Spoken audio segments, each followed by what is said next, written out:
mga kababayan ko, yari na si Sara. Tuloy na ang impeachment proceedings laban kay VP Sara matapos ideklarang sufficient in grounds ang mga reklamo laban sa kanya. Sa susunod na linggo, inaasahan ang paglalatag ng ebidensya sa Kamara. Narito ang agenda report ni Isaiah Miraflores. Ito na mga kababayan ko. Paano na ito? Ha? Ernie de San Martino. Boss Mike, habol ako. Ito na. Paano na ito? Bati-bati na tayo ulit. Tatalakayin natin si Sara. Ito na. Puentes ng Abante. Sa loob ng higit isang oras, agara nang idiniklara ng House Committee on Justice na sufficient in grounds ang third and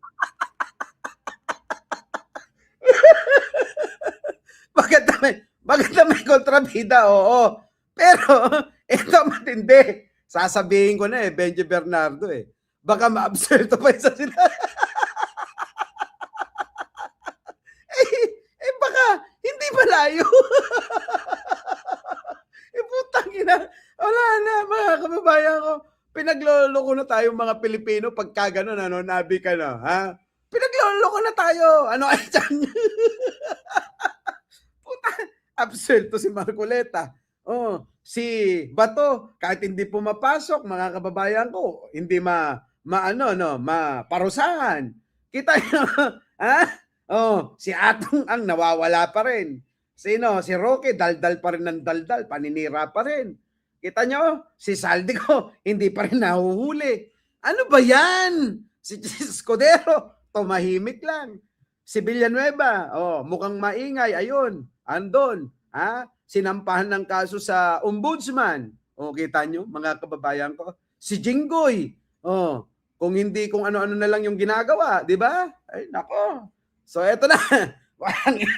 Ayop, ubutoy ako. fourth impeachment complaints laban kay Vice President Sara Duterte. Ito ay matapos maghain ng mosyon ng ilang mambabatas na bilisan na at agaran ng pagbotohan ng mga reklamo. Correct. Dapat po mabilis ang isang impeachment process. Kasi kung walang kasalanan si Vice President Sara Duterte, dapat ma-dismiss. Kaya nga ako namimili na ng bansa na pwede kong silungan Sa totoo lang, mga kababayan, tukol ti hustisya, boss may. Kaya nga Eto na, sabi ni Aichang, ayaw ko na sa Pilipinas pag na-absuelto yun sila. Ngayon mga kababayan, sa totoo lang, naghahanap na ako ng bansang sisilungan Para mga kababayan, talagang madidismaya ka na Di ba? Ano ba yan? Ano ba mga ginagawa nito mga hayop na ito? Di ba? Niloloko na ho tayo. Oo, sa totoo lang. Niloloko na ho tayo. Sige na, tuloy. Ano na pinagsasabi nyo? Mabilis ang isang impeachment process. Kasi kung walang kasalanan si Vice President Sara Duterte, dapat ma-dismiss na ito at hindi na siya maaabala at makabalik na tayo sa ating trabaho. At dapat mapabilis din dahil kung may kasalanan ang isang respondent, ay dapat mapatrial na ito. Dahil walang kumontra, napagdesisyonan ng liderato ng komite na paboran ang mosyon. Ang third impeachment complaint ay inihain ng ilang religious group sa panguna ni Father Joel Sabalia, habang ikaapat naman ay inihain ni Attorney Nathaniel Cabrera. Di na ako uwi na Pinas. Dito na lang, sige, diyan na lang ako tatahan. Tatahan ako sa Japan. Parang sa lahat ng bansa mga kababayan, mukhang sa Japan ho ako na iingganyo. Sige, tuloy. Una nang sinabi ng mga complainant na hindi na sila sasagot sa naging tugon ni VP Sara at hayaan na nilang magpatuloy ang pagdinig.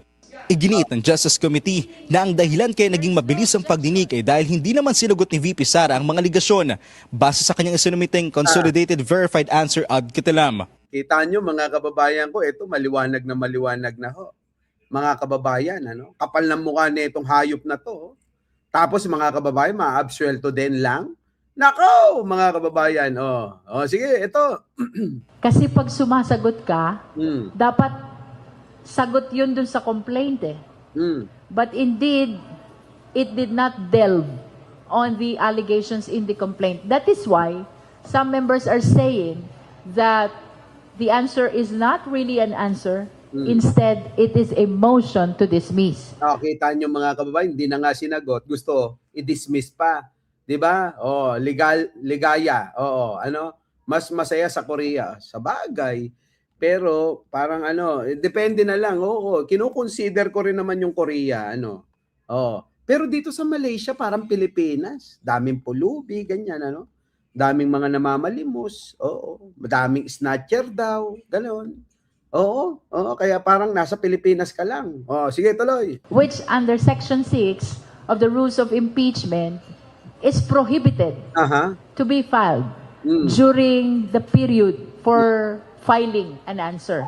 Kinontra rin ng komite ang sinabi ng kampo ng pangalawang Pangulo na walang due process na ibinigay para sa kanya. Hindi rin daw sila takot sakaling tumakbo ang bise sa Korte Suprema. Hindi dapat ito tungkol sa takot, kundi tungkol sa tama. Hindi dapat ito tungkol sa pananakot na naman dahil ang panawagan ng mamamayan ay tungkol sa pananagutan. Inaasang sa susunod na Miyerkules isasailalim na sa hearing proper ang reklamo para sa presentation of evidences. Paliwanag ng Committee on Justice, desisyon ni VP Sara kung dadalo siya rito.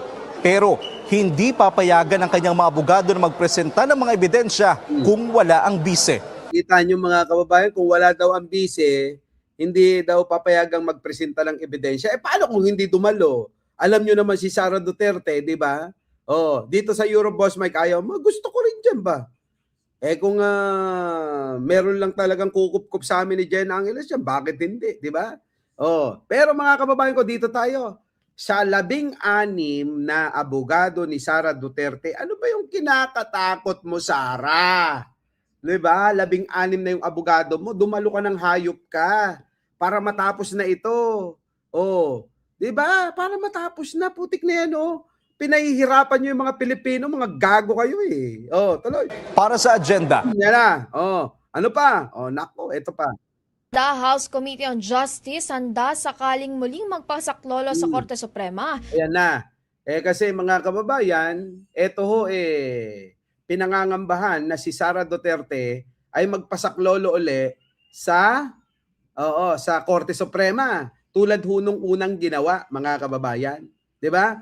Tulad ho nung unang ginawa na pagpapasaklolo ni Sara Duterte na may bloodbath pa siya, sasaklolo din pala sa Korte Suprema. Ito na naman ho uli, mukhang ganun din daw ho ang gagawin. Patay, oh. Samantala mga kabrigada, House Committee on Justice handa sakaling muling magpasaklolo sa Korte Suprema si Vice President Sara Duterte kaugnay sa impeachment. Mula kay Brigada Haji Kaaminyo, i-brigada mo! Hindi isinasantabi ng House Committee on Justice ang posibilidad na muling magpasaklodo sa Korte Suprema si Vice President Sara Duterte laban sa impeachment proceedings. Sa pulong balitaan matapos na ideklarang sufficient in grounds ang dalawang impeachment complaints, sinabi ni Justice Panel Chairperson Jervil Luistro na hindi malabong iakyat ni Duterte ang usapin sa Supreme Court, lalo't nakita naman sa inihain nitong sagot sa Kamara na hindi tinugunan ang bawat alegasyon. Kita nyo mga kababayan ko, hindi ho nagpaliwanag si Sara. Hindi ho tinugunan yung mga reklamo, inaakusa. Bagkos mga kababayan, ang sinabi lang ni Sara, dismiss nyo na yan. Parang nag-uutos, mga kababayan, na tila ba mga tauhan niya yung nasa Kongreso. Ganon. Kita nyo, sabi nga tuloy ni Hernandez Mael Pagadora, pag na-absuelto si Sara, parang mas maganda pasakop na tayo sa Amerika. Kahit ka sa ano, ako, di ba, yan nga yung sinasabi ko sa inyo. Kung wala na talagang pag-asa ang Pilipinas dahil dito sa mga sindikato, kahit pa ho maglukluk tayo ng kagaya ni Pangulong Bongbong Marcos uli na mabuting presidente, kung ang lahat ng mga nakapaligid na mga aasahan niya ay mga membro ng sindikato sa gobyerno, wala hong mangyayari. Kita nyo ho mga kababayan ko. Sino ba yung mga na-isyong mga membro ng sindikato diyan sa gobyerno? Si Bunuan.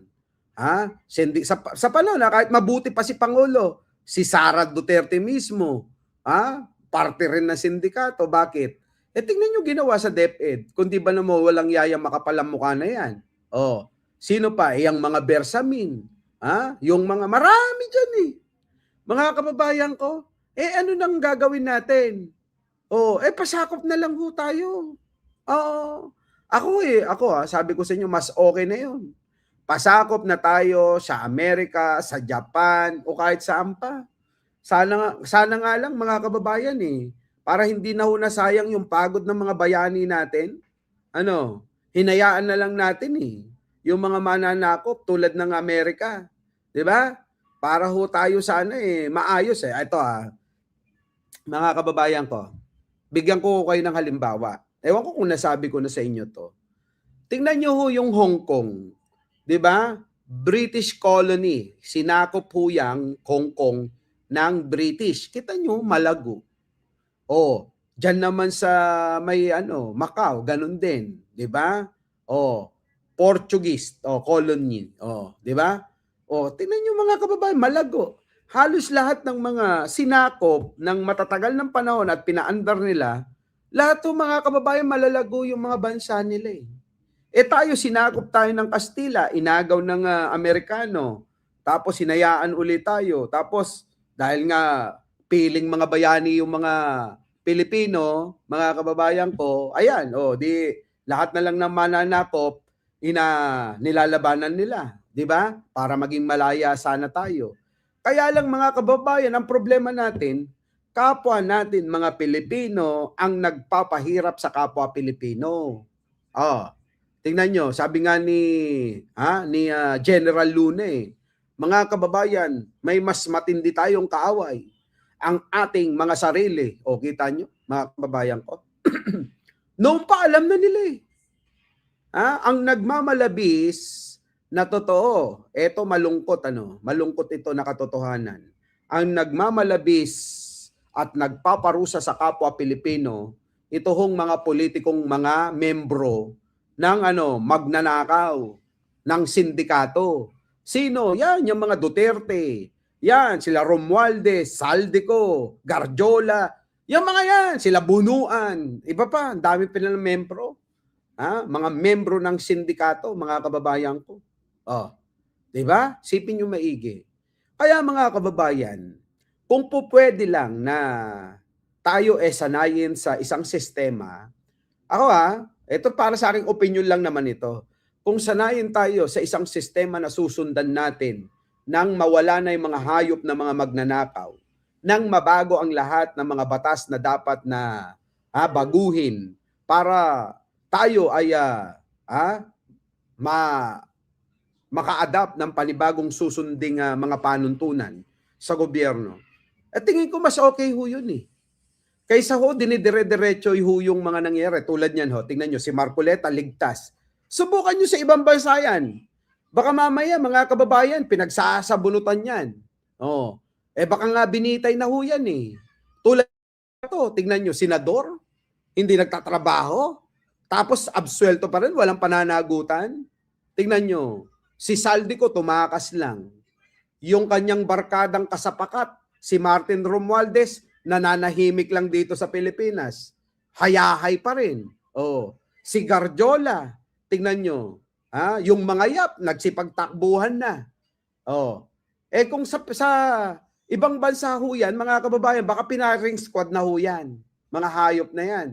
Yan po yung mga problema natin Tapos ang problema pa, mga kababayan ko, dahil nakakapagbayad ka sa mga lahat ng mga institusyon tulad ng mga nasa media, mga vlogger, sa pagpapaliwanag mo, may naiinganyo ka dahil dyan sa pagtatanggol mo, dyan sa mga politikong yan, kita mo, naluluto yung mga bobo, yung mga utak ng mga bobo di ba?